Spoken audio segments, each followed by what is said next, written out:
Assalamualaikum semuanya. Sekarang aku bakal kasih tahu apa sih yang dimaksud dengan metode kas kecil ini. Nah, metode kas kecil adalah salah satu cara untuk mencatat dan mengolah pengeluaran-pengeluaran kas kecil yang bersifat rutin atau mendesak dalam suatu perusahaan. Biasanya, metode ini digunakan untuk biaya-biaya seperti konsumsi rapat, perlengkapan kantor, dan lain-lain. Untuk selengkapnya, akan dibahas nih sama teman-teman aku. Metode kas kecil ini ada dua. Apa aja sih? Yang pertama yaitu metode dana tetap atau bisa disebut dengan Imper System. Nah, metode ini adalah metode pembukuan kas kecil yang dimana rekening kas kecil jumlahnya selalu tetap setiap bentuk pengeluaran kas yang terjadi. Maka, kas kecil tidak serta-merta langsung dapat mencatatnya, namun hanya mengumpulkan bukti transaksi pengeluarannya. Ini nih gambarnya. Jadi, pada metode tetap, jumlah pengeluaran harus sama dengan pengisian bulannya. Untuk metode selanjutnya akan dibahas nih.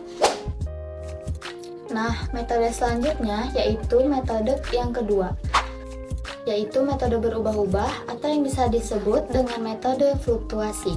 Nah, metode ini adalah metode pengisian dan pengendalian kas kecil di mana jumlah kas kecil selalu berubah-ubah. Ini nih gambarnya. Jadi, jumlah kas kecil harus sama jumlahnya dengan saldo awal kas kecil dalam perusahaan. Nah, semua metode-metode tadi yang sudah dibahas pasti sih ada kelebihan dan kekurangannya. Apa aja sih kelebihan dan kekurangan itu? Yuk kita bahas! Untuk metode dana tetap, ada pun kelebihannya, yaitu 1. Menghemat waktu dalam melakukan pembukuan. 2. Memudahkan mencatat setiap pengeluaran berdasarkan pos-pos pengeluaran di setiap pembukuan. Yang ketiga, mengingat dana kas kecil, jumlah dana pada periode selalu sama, maka akan memudahkan pemegang keuangan untuk menentukan jumlah dana per unit untuk setiap pemegang dana kas kecil. Dan untuk kekurangan dalam metode ini yaitu 1.